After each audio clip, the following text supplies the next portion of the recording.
नमस्कार. वर्ग 2च्या जमिनींवरती ज्यांचे घरं आहेत, अशा नागरिकांसाठी आपल्या महायुती सरकारने अतिशय महत्त्वाचा निर्णय घेतलेला आहे. काल कायदा पारित करण्यात आलेला आहे. आपल्या राज्यामध्ये साधारण 70,000 असे घरं आहेत, जे वर्ग 2च्या जमिनीवरती आहेत, शहरी भागामध्ये आहेत. आपल्या धाराशिव जिल्ह्यामध्ये देखील मोठ्या प्रमाणात आहेत. तर त्या बाबतीमध्ये 2 महत्त्वाचे निर्णय झालेत.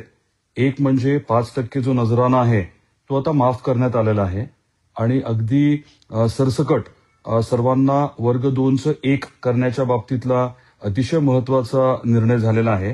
त्यामुळे 70,000 कुटुंबांना आणि संबंधित लोकांना त्याचा फायदा मिळणार आहे.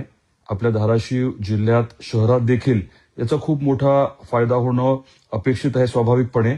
म्हणजे आता ज्यांची अशी घरं आहेत, ते नियमित होतील आणि वर्ग 1 फ्री होल्ड त्यांची मालकी असल्यामुळे त्यांना त्याच्यावरती कर्ज काढता येऊ शकेल. नवीन बांधकामाला अधिकृत परवानगी मिळेल आणि खूप मोठा दिलासा दिल्याबद्दल आपले महसूल मंत्री आदरणीय बावनकुळे साहेबांचे मनापासून आभार व्यक्त करतो.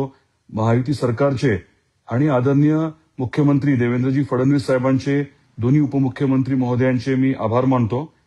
कारण जो निर्णय घेण्यात आला होता त्याच्यामध्ये आता सहजता आणली आहे आणि सहजता आणल्यामुळे आणि 5% नजराना माफ केलेला आहे. त्यामुळे निःशुल्क वर्ग 2चं 1 हे घराची जागा होणार आहे. घराची मालकी जी आहे ती स्वच्छपणे त्या लोकांना मिळणार आहे, त्या कुटुंबाला मिळणार आहे. आणि मी म्हटल्याप्रमाणे घरावरती कर्ज उद्योग व्यवसायाच्या अनुषंगाने असेल, शैक्षणिक कर्जाच्या अनुषंगाने असेल, ते मिळू शकेल. नवीन बांधकाम करायला देखील कर्ज मिळू शकेल आणि हे खूप सुलभ केल्यामुळे माझे बावनकुळे साहेबांना खरं तर मनापासून धन्यवाद आहेत.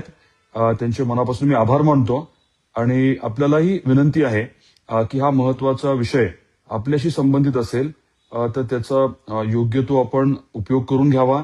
कुठे अडचण आली तर जरूर आम्हाला सांगावं.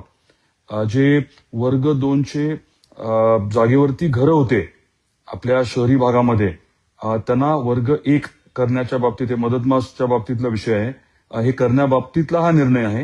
मी म्हटल्याप्रमाणे नजराना 5% ठरला होता, तो माफ आता झालेला आहे आणि अतिशय सुलभ करून सरसकट 2चं 1 केलं जाणार आहे, ज्याच्यामुळे मालकी हक्क राहतील, कर्ज घेता येऊ शकेल. परत एकदा मी महायुती सरकारचे आभार व्यक्त करतो आणि सर्व संबंधित नागरिकांना विनंती करतो की या महत्त्वाच्या निर्णयाचा आपण योग्य तो लाभ घ्यावा. कुठेही अडचण आली तर जरूर आम्हाला सांगावं. धन्यवाद.